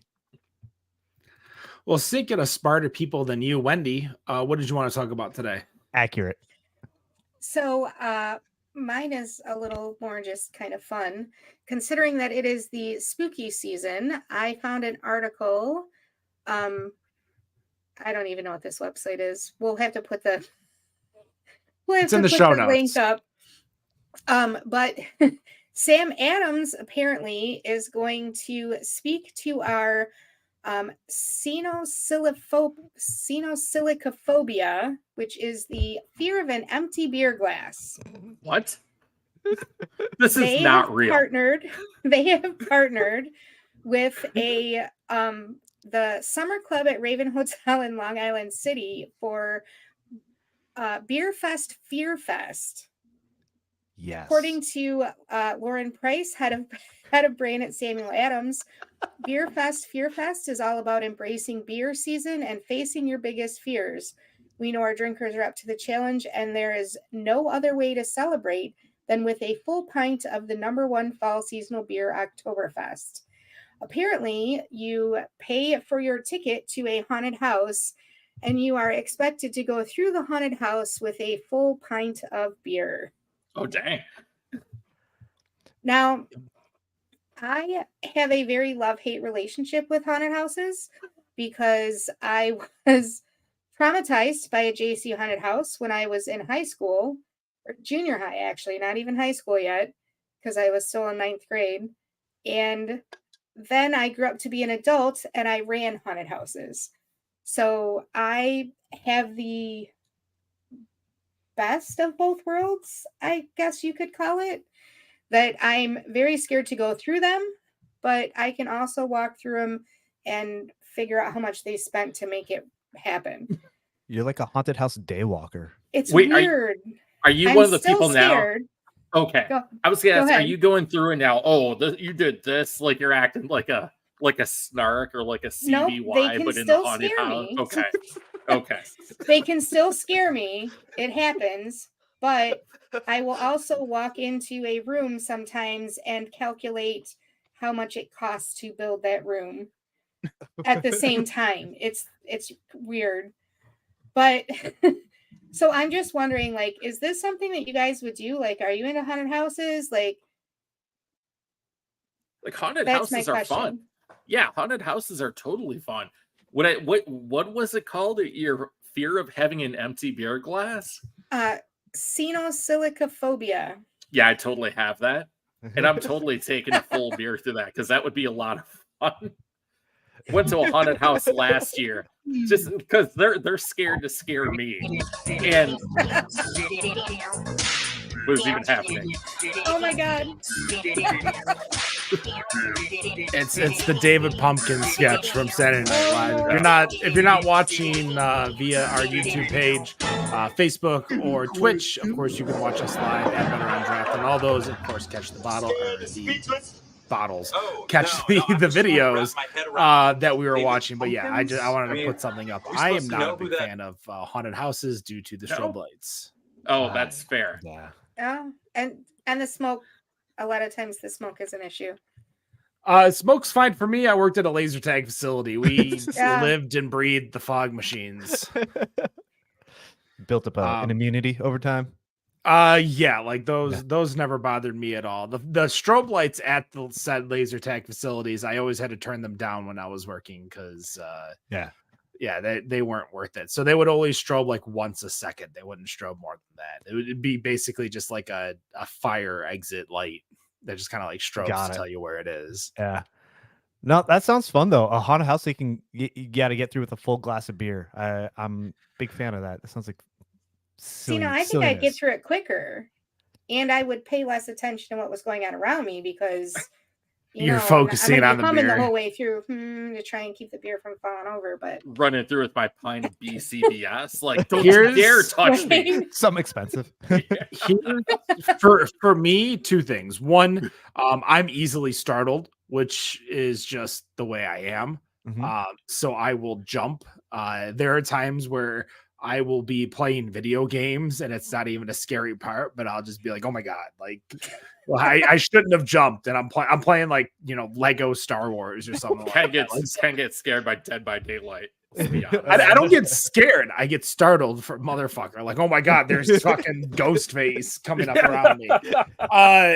So that number two, I don't want to go through a haunted house. I don't want to hold a beer and not be able to drink it. That's probably wait, can you not? Mine would be gone by the time I got there anyways.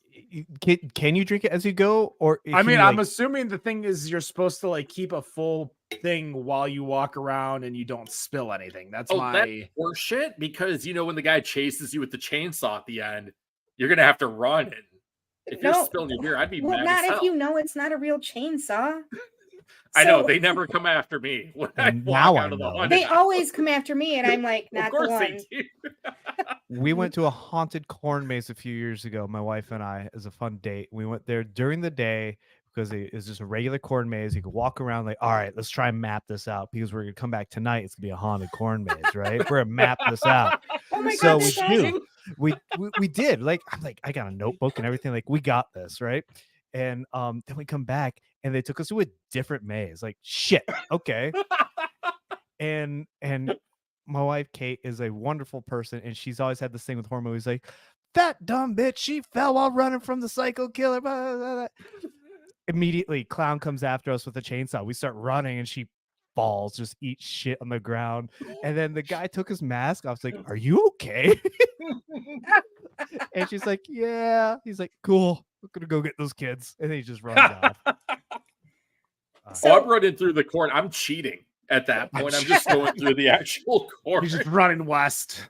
Yeah. So, I'll get out of here somehow. Like, catch me now. Go west, my son. so I don't do haunted houses anymore, but I say a few, and I mean more than a few. It was probably like 10 years ago. My boyfriend and I went to we were at a campground, and they had a haunted house and they had a haunted hayride. And I was like, I don't really want to do the haunted house, but I'll do the haunted hayride. So we're on this hayride forever. And we finally get to a spot where there's like a lantern lit in the cornfield. And I looked over and I said, oh, they're trying to point our attention there. So the scare is going to be, and I turned and that fucking monster was right in my face.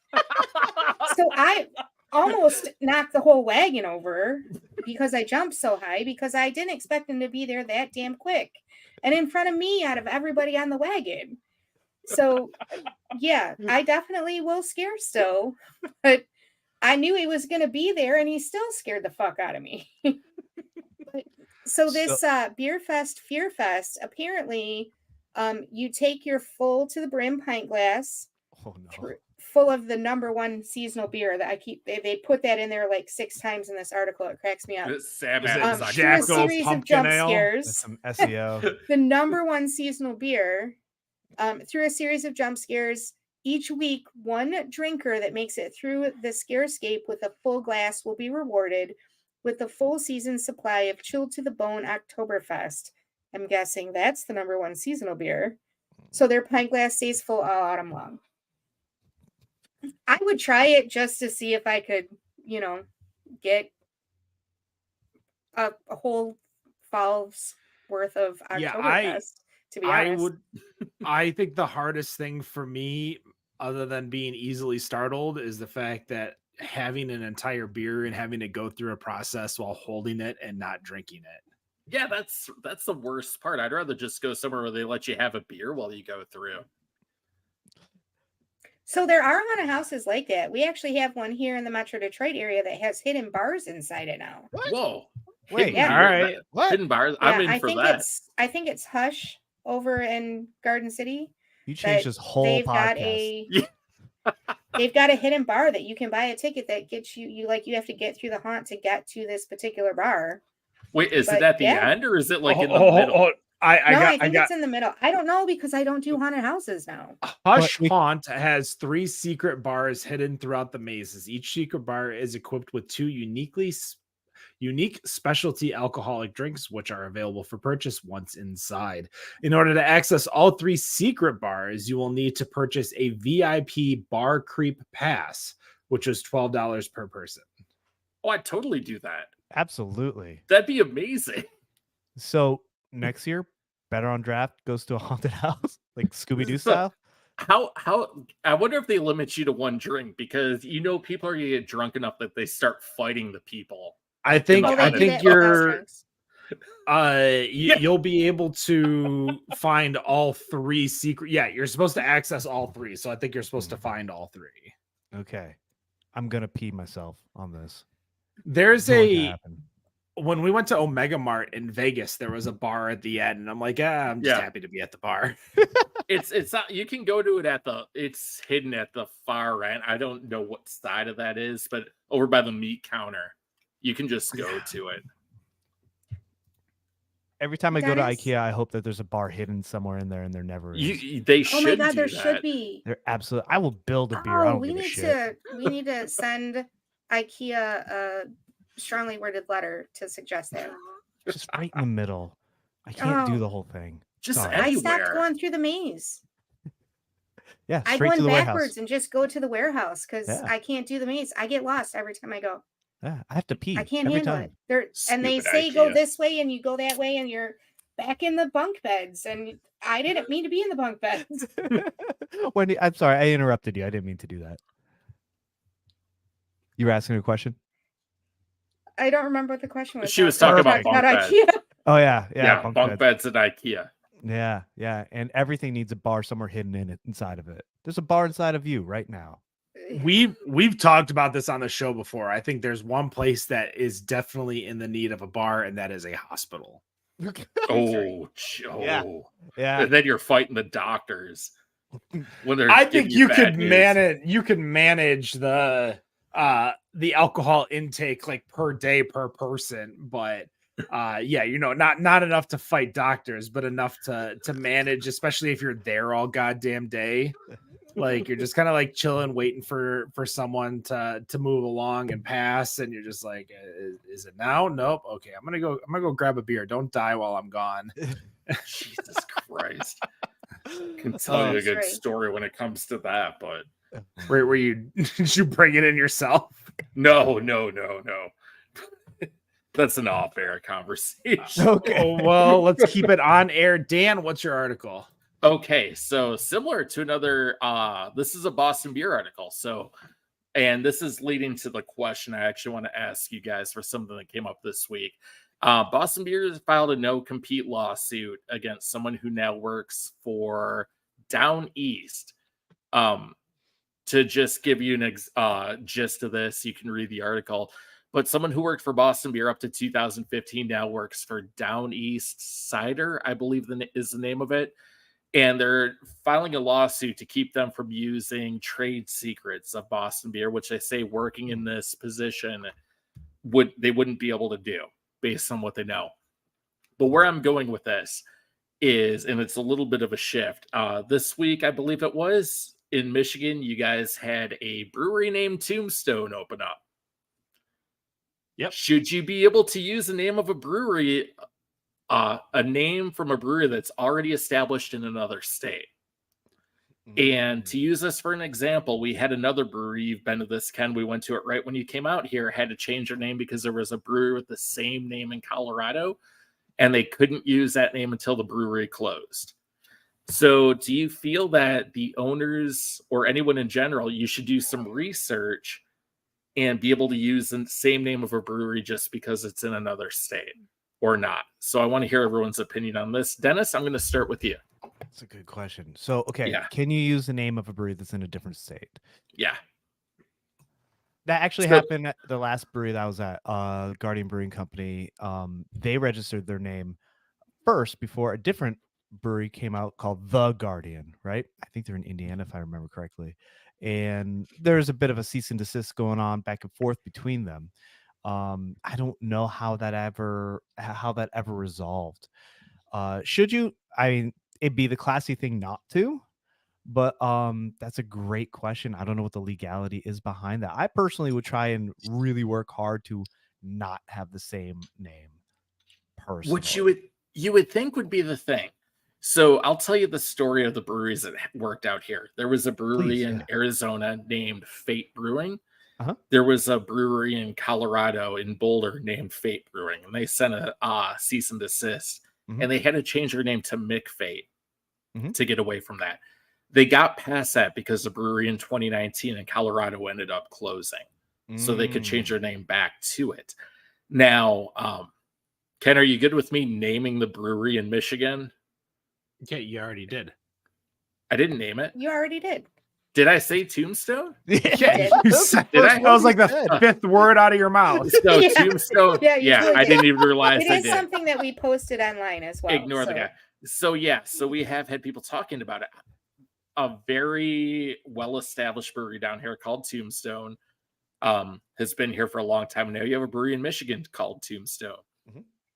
Should they be able to do that, or should they be thinking about having a different name? What type of Should- license do they have? Sorry, one more time. What type of license do they have? The As far as Tombstone, they're widely distributed. You talk about down here. I guess both. So I don't know what the Michigan one has. Tombstone it's a here is brewery and winemaker, Hmm. microbrewery and winemaker license. So should like, I guess here's like the thing is that should like these are the weird words that we use to try to put a belief on it. So should you be able to do it?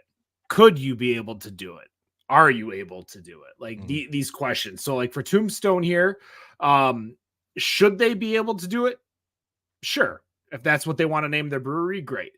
Should Tombstone in Arizona, should they have a problem with that?